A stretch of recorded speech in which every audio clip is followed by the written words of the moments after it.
നിങ്ങൾ എത്ര പേരുണ്ട്? ആ ശരി, ഞാൻ നോക്കിയിട്ട് വിളിക്കാം. ഇതായിരുന്നാ മോളെ. ആ കൊള്ളാലോ. മയോണൈസ് അല്ലേ? ആ അമ്മ മയോണൈസ് മയോണൈസ് റെഡി. ലക്ഷ്മി, ആ പീസ് നീ ഇവളടുത്ത് പറഞ്ഞോ? മോളെ, ചെങ്ങോട്ടുകാവല സ്ഥലം നിന്റെ പേരിൽ എഴുതിയിരിക്കുക. അവിടെ നീ നല്ലൊരു വീട് വയ്ക്കണം. ഞാൻ നോക്കിയിട്ട് ഫ്ലാറ്റാ സൗകര്യം. നിങ്ങൾ രണ്ടുപേരുടെയെങ്കിലും അത്യാവശ്യം പൈസ ഇല്ലേ? സിറ്റിയിലൊരു ഫ്ലാറ്റ് വാങ്ങിക്കും. അതാകുമ്പോൾ ആ ലൈഫും കൂടെ അങ്ങ് എൻജോയ് ചെയ്യാമല്ലോ. അതൊക്കെ നീ കല്യാണം കഴിഞ്ഞ് നീ നിന്റെ കെട്ടിയും കൂടെ അങ്ങ് വാങ്ങിച്ചാൽ മതി. എത്രയും പെട്ടെന്ന് വേണം കല്യാണം. ഞങ്ങൾ ആലോചിക്കുന്നുണ്ട്. അതെ, നമ്മൾ റിട്ടയർഡ് സർവേയറുടെ എൻ്റെ പൊന്നച്ഛ, അച്ഛനെ പോലുള്ള ഉദ്യോഗസ്ഥരെയും പ്രൊഫഷണൽസിനെയും ഒന്നും എൻ്റെ തലയിൽ വെച്ച് കേട്ടാൽ നോക്കല്ലേ. എനിക്ക് ആവശ്യത്തിനുള്ള പൈസ ഞാൻ സമ്പാദിക്കുന്നുണ്ട്. പിന്നെ എന്നെ ഇഷ്ടപ്പെടുന്ന, എന്നെ മനസ്സിലാക്കുന്ന ഏതെങ്കിലും ഒരു കോന്തനായ മതി. അല്ല വിൻചേട്ടാ? ആ ബെസ്റ്റ്. വേലയെങ്കിലല്ലാത്ത ഇവനെയാണ് നീ സപ്പോർട്ടിന് വിളിക്കുന്നത്. എന്തായാലും നീ കെട്ടാൻ പോണ ഒരുത്തിന് ജോലി വേണം. ഇതൊന്നും ഇല്ലാത്തതുകൊണ്ട് ഇവനൊരു ആലോചന പോലും വരാത്തത്. ഇനിയും വരുന്നവരത് എന്ത് പറയാ? നല്ല രീതിയിൽ ചിക്കൻ ചൂടെന്ന് പറയാനാ. ഉപദേശം ചോദിക്കാൻ പറ്റിയ ആള്. ഹലോ, ഇതെന്താ പലഹാരമൊക്കെയായിട്ട്? നാളെ സിസ്റ്റർ US പോകുന്നു. ഓ, സിസ്റ്റർ മാരേജ് ഒക്കെ ശരിയായോ? ഇല്ല, നോക്കിക്കൊണ്ടിരിക്കുന്നു. ആ എന്തേ? ഒന്നുമില്ല. നിങ്ങളുടെ സിസ്റ്ററെ കിട്ടുന്ന ഒറ്റ കാരണം കൊണ്ട് തന്നെ US പറക്കല്ലേ. പിന്നെ നിങ്ങളുടെ സ്വത്തിന്റെ പകുതി. എന്ത് സ്വത്താണ്? ഇന്നലെ തന്നെ ബാർബിക്യൂ ചെയ്തുകൊണ്ടിരുന്ന സമയത്ത് ഞാൻ അച്ഛനോടും ഉമ്മയോടും പറഞ്ഞു, എന്റെ സ്വത്തെല്ലാം അവളുടെ പേരിൽ അങ്ങ് എഴുതി കൊടുക്കാൻ. ഇതിനൊന്നും ഇത് ശരിക്കും പറഞ്ഞാൽ എന്റെ ശിഷ്ടകാലം അച്ഛനും അമ്മയും നോക്കി ഹാപ്പി ആയിട്ടിരിക്കണമെന്ന്. കാശ് ഞാൻ ഉണ്ടാക്കുന്നുണ്ടല്ലോ. പെങ്ങളാന്ന് കരുതി എല്ലാത്തിനും അങ്ങനെ കൊടുക്കരുത്. എന്റെ അനുഭവം തന്നെ വെച്ച് പറയാ. അവകാശങ്ങളൊക്കെ നമ്മൾ ചോദിച്ചു വാങ്ങണം. എന്തിനാ ഈ അവകാശമൊക്കെ? ഈ കുറച്ചാൾ മുമ്പേ ചെങ്ങോട്ട് കാവില് ഞാൻ കുറച്ച് സ്ഥലം എടുത്തു. ചെങ്ങോട്ട് കാവിലോ? അത് ഞാൻ അച്ഛന്റെ പേരല്ല രജിസ്റ്റർ ചെയ്തിരുന്നു. ഇന്നലെ എല്ലാവർക്കും കൂടെ ഒരേ നിർബന്ധം, അത് എന്റെ പേരിൽ തന്നെ തിരിച്ചെഴുതാൻ. ഞാൻ പറഞ്ഞു, പേരിലൊക്കെ എന്തിരിക്കുന്നു, പെങ്ങ് കൊടുത്തേക്കാൻ പറഞ്ഞു. ശരിയെന്നാ ഞാൻ കുടിച്ചല്ലേ. എന്ത് നല്ല മനുഷ്യൻ. കിട്ടി കിട്ടിയാടോ? അതെല്ലാം വെയിറ്റ് നോക്കി വെച്ചോ. ഇതുപോലെ ആ മോളെ, ഇതിങ്ങനെ ചുറ്റി വെക്കാം. എന്നാ പിന്നെ ലീക്ക് ആവില്ല. വെച്ചോ വെച്ചോ. അതെ, എന്നെ നന്നായിട്ട് പഠിപ്പിച്ചിരുന്നെങ്കിൽ ഞാൻ ഇവളെ പോലെ അമേരിക്കയിലെത്തിയനെ. അമേരിക്കയിലല്ലടാ, നിന്റെ ഈ പഠിത്തം വെച്ച് അമേരിക്കയിലല്ല ചന്ദ്രനിലെത്തും. ഡിഗ്രി എടുത്ത് എത്ര വർഷം കൊണ്ടാ? 1 2 അല്ല, 6 വർഷം. നീ ഒരു കാര്യം ചെയ്യ്, ഈ പെട്ടിയൊക്കെ എടുത്ത് കാറി കൊണ്ടുപോയി. നിന്നെ കൊണ്ട് അതേ പറ്റൂ. അമേരിക്കയിൽ പോണം പോലും.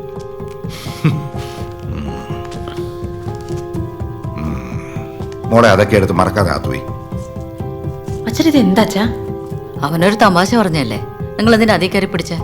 നിങ്ങൾക്ക് എപ്പോഴും ഉള്ളതാ സിറ്റുവേഷൻ നോക്കാതെ ഒരു പെരുമാറ്റം. ഓ, അമ്മ പറഞ്ഞ ശരിയല്ലേ? പാവം ചേട്ടൻ.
ഹലോ, സമയമായി ഇറങ്ങണ്ടേ?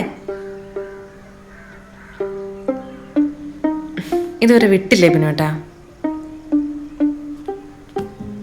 അച്ഛൻ്റെ സ്വഭാവം അറിയില്ലേ ബിനുവേട്ടന്? വാ. ഞാൻ വരുന്നില്ല.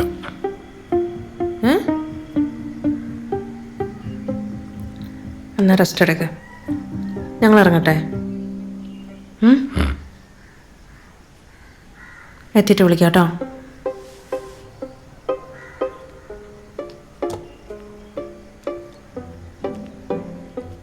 യുദ്ധം അന്ന് ഹിറ്റ്ലർ ചത്തു.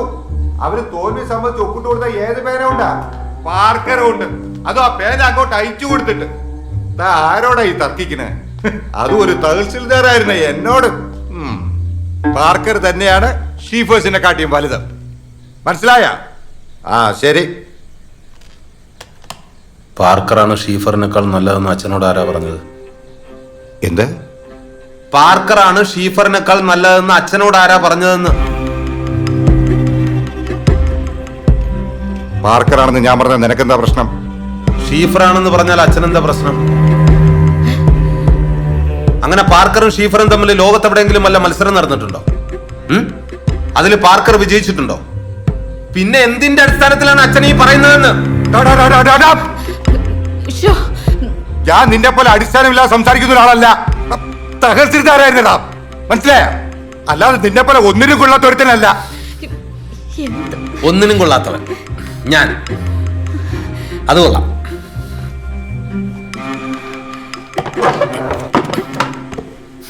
അത് കൊള്ളാം. കൊള്ളാം. നിങ്ങൾ കൊള്ളാവുന്ന ആൾക്കാരായതുകൊണ്ടാണല്ലോ സ്വന്തം മകൻ ഐസിയുയിൽ വെന്ത് മരിക്കാൻ സമയത്ത് നിങ്ങൾക്ക് രണ്ടുപേർക്കും ചേർന്ന് സെക്സ് ചെയ്യാൻ പറ്റും.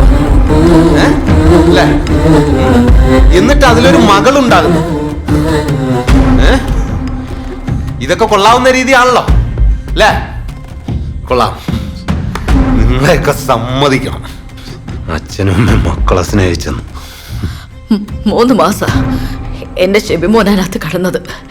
അവൻ പോകുന്നവരെ ഞാൻ അവനെ പൊന്നുപോലെ നോക്കിയിട്ടുണ്ട്. നിനക്ക് എന്തറിയടാ? 3 മാസം 3 മാസം വെറും 3 മാസം നിങ്ങൾക്ക് പിടിച്ചിരിക്കാൻ പറ്റില്ല അല്ലേ? കൊള്ളാം. ടീച്ചറും കൊള്ളാം, തഹസിൽദാരും കൊള്ളാം. മകൻ വെന്തളിഞ്ഞ് ചാകാൻ കിടക്കുമ്പോഴേ നിങ്ങൾക്കൊക്കെ ഇതെങ്ങനെ സാധിക്കുന്നു എന്നാ? കൊള്ളാം. എന്റെ ചേട്ടനെ നിങ്ങൾ സ്നേഹിച്ചിരുന്നല്ലേ? കൊള്ളാം കൊള്ളാം.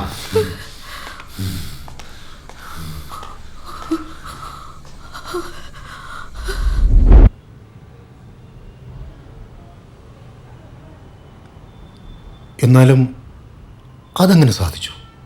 അന്നവന് നല്ല പവറായിരുന്നില്ലേ? ഒറ്റയടിക്ക് കസാര തന്നെ പിന്നെ ആയിപ്പോയി. അതല്ല ഞാൻ ചോദിച്ചത്. സ്വന്തം മകൻ ആശുപത്രി കിടക്കുമ്പോൾ നിങ്ങളെ കൊണ്ട് അതെങ്ങനെ സാധിച്ചു?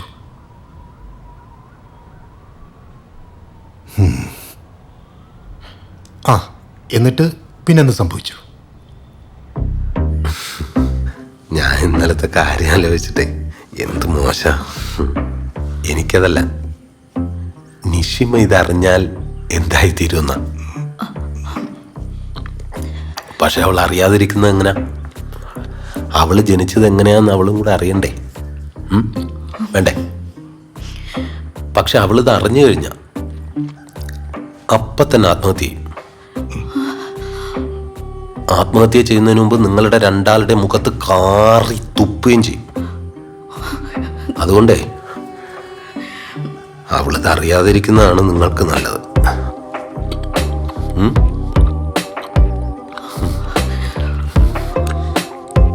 വാട്ട പുട്ടമ്മ. ഓ സൂപ്പർ. അച്ഛന് ലേശം കറി ഒഴിച്ചു കൊടുക്കമ്മ. എനിക്ക് മതി. എണീക്കട്ടെ.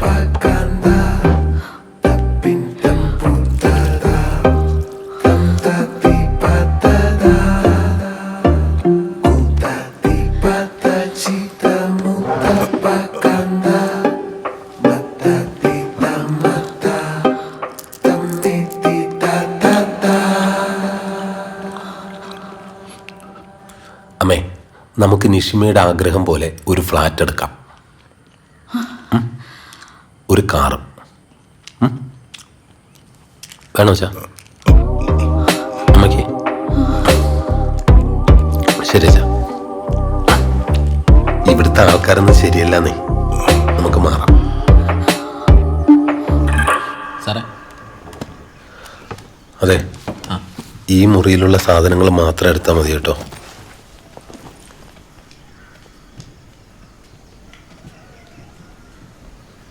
ചേട്ടാ, എന്നാ ഇറങ്ങിയാലോ പുതിയ ഫ്ലാറ്റിലേക്ക്?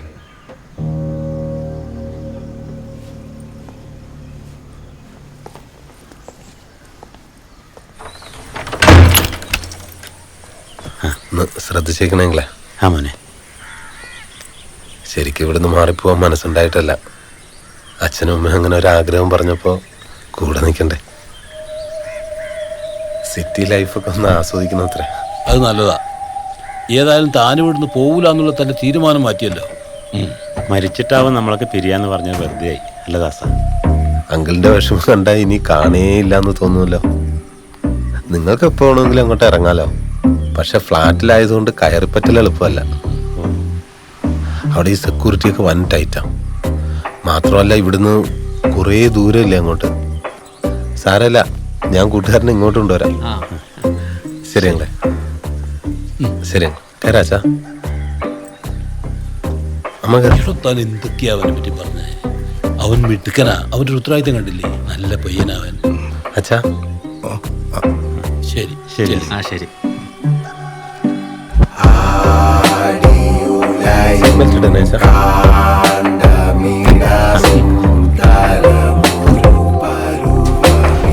ശരി ശരി ഓക്കെ.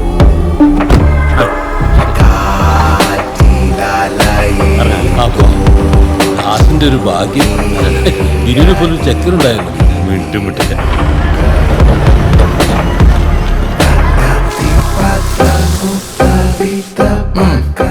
Super flat.